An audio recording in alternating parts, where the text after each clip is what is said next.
Salutations, ici Talentir pour un nouveau rapport de bataille pour Kings of War 3ème édition, opposant les elfes à la Ligue de Rordia à 2000 points sur le scénario 4, Domination. A noter que ce rapport de bataille est la suite d'un des précédents rapports de bataille, celui entre les nains libres et les morts vivants avec Olivier, puisqu'on avait fait deux parties ce jour-là, les nains libres et les morts vivants c'était le premier, celui-là c'est le deuxième.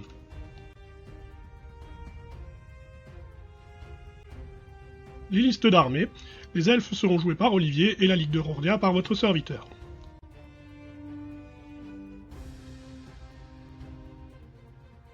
Le déploiement, par convention, la Ligue de Rordia sera le plus souvent en bas de l'écran et les elfes en haut.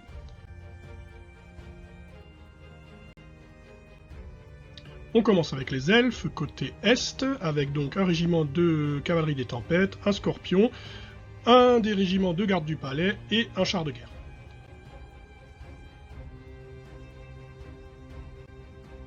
Au centre, Olivier a positionné le champion du roi, les lanciers, le second régiment de garde, l'archimage et les archers, qui seront ici représentés par des arbalétriers, puisqu'il s'agit évidemment de mon armée elfe noir battle.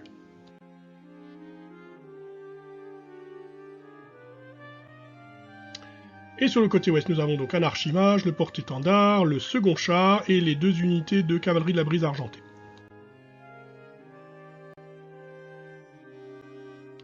Du côté de la Ligue de Rordia, on va avoir mon déploiement qui, rétrospectivement, n'était pas génial.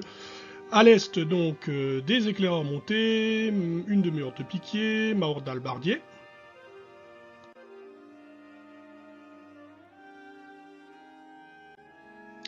Au centre, j'ai mis les arbalétriers et les deux canons orgues en première ligne, avec derrière le deuxième régiment de piquiers et l'hôtel de bataille.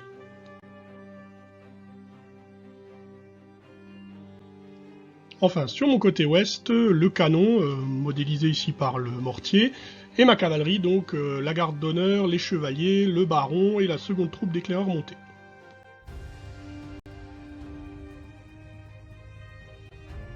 C'est Olivier qui gagne le tir au dé, qui décide de commencer, il déplace côté est sa cavalerie des tempêtes, le reste ne bouge qu'assez peu.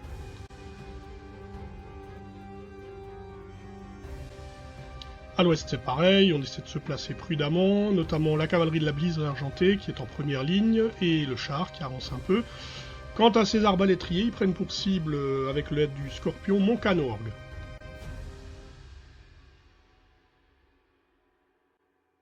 Et c'est payant puisque ce dernier est ébranlé, ce qui ne m'arrange pas du tout.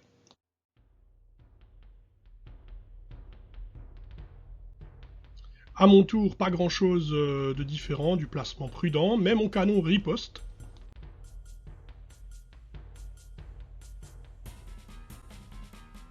Et avec l'aide des arbalétriers, je fais double touche et quasiment max dégâts contre les arbalétriers elfes qui sont donc déroutés.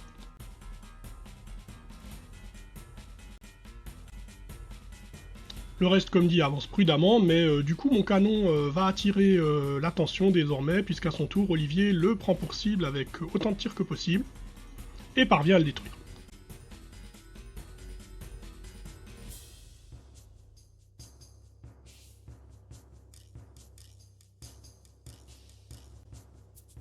Mes canons orgues peuvent enfin tirer sur quelque chose, à savoir la garde du palais. C'est un résultat assez mitigé, mais je parviens tout de même à les ébranler grâce à un jet de morale qui lui est plutôt chanceux. Mes éclaireurs montés chargent quant à eux la cavalerie des tempêtes, histoire de gagner du temps.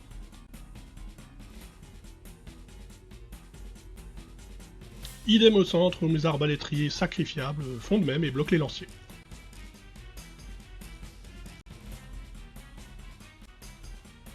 À l'ouest, je charge le char elfe et je le détruis.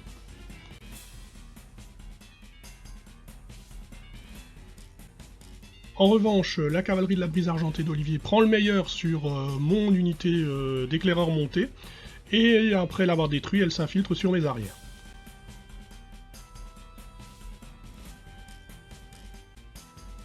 À l'est, le choc a débuté entre le char et les halbardiers, et derrière, les piquiers arrivent sur la ligne de front.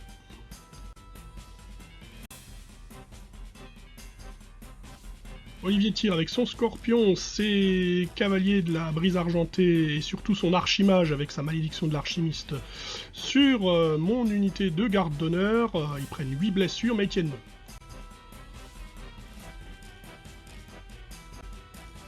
Du coup, ma garde d'honneur peut poursuivre sa route vers le centre, je charge la garde du palais elfe et je la taille en pièces. Les cavaliers de la brise argentée et le porte-étendard elfe vont charger le baron, qui est ébranlé par l'attaque, mais qui continue de combattre. Il va tenir un bon moment, celui-là.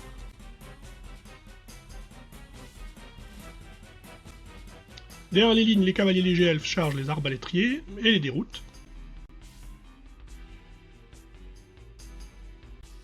Pendant ce temps, à l'est, mes halbardiers sont victorieux du char. D'ailleurs, Olivier dira que ces chars sont vraiment nuls. Néanmoins, il me charge avec son champion du roi, et lui, par contre, il sera vachement bien. Il en sera très satisfait, d'ailleurs. Il va causer de lourds dégâts à mes halbardiers qui ne pensaient pas vraiment avoir à subir une telle punition. Plus loin, pourtant, la cavalerie des tempêtes elfes a pu se défaire de mes éclairs en montée, mais trop tard, ils se font charger par mes piquets.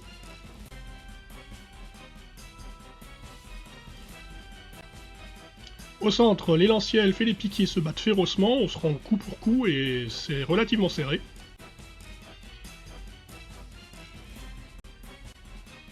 L'archimage d'Olivier incante à nouveau et carbonise finalement ma garde d'honneur.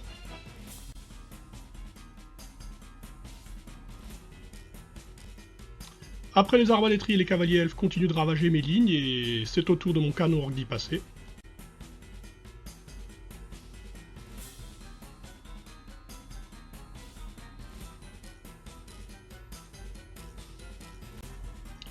Le baron, lui, continue de se battre comme un beau diable. À noter qu'il blessera jamais personne, mais il ne sera qu'ébranlé à chaque fois.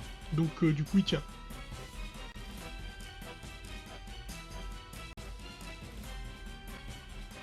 Je tourne mon hôtel pour faire face aux cavaliers. De toute façon, il n'y a plus rien derrière mes lignes, puisque l'autre canon orc, celui qui avait été ébranlé au premier tour, il s'est fait finir par un scorpion.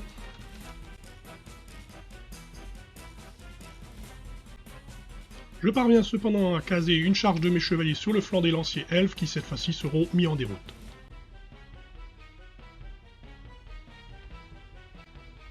Le problème c'est qu'entre tous les petits tirs que les chevaliers ont pris avant de parvenir jusqu'à cette position et les dégâts subis au corps à corps des piquets, les deux unités sont quand même durement éprouvées.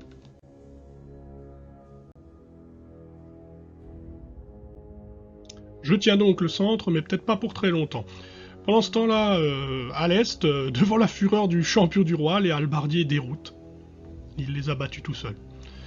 Alors même que mes piquets, eux, venaient de triompher des cavaliers des tempêtes et se retournent, mais malheureusement, je me rends compte de mon erreur de déploiement, puisque cette unité est trop loin pour que je puisse décemment aller contester le centre de table et amener leur joli PU4 là-bas, donc voilà. J'étais trop focus sur les cavaliers des tempêtes.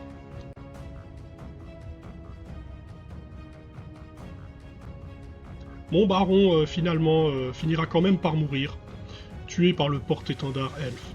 A noter que les cavaliers des tempêtes ont décidé de désengager et de partir ailleurs, puisque il faut mettre des points maintenant au milieu.